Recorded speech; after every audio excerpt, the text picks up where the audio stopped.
दो सिर वाला पक्षी। पंचतंत्र की कहानी बहुत समय पहले की बात है।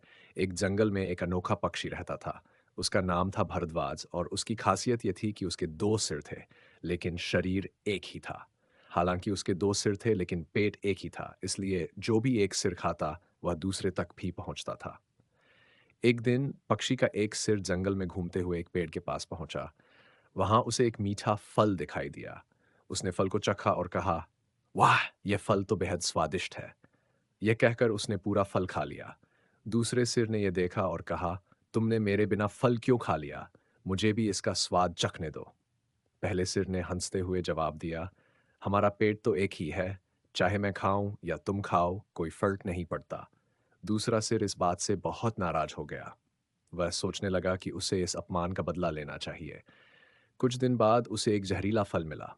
उसने सोचा, अगर मैं इसे खा लूंगा तो पहले सिर को भी सबक मिलेगा। उसने बिना सोचे समझे वह जहरीला फल खा लिया। जैसे ही जहर शरीर में फैला, पूरा पक्षी तड़पने लगा और मर गया। कहानी से सीख। इस कहानी से हमें ये शिक्षा मिलती है कि आपसी झगड़े और ईर्ष्या से केवल नुकसान ही होता है।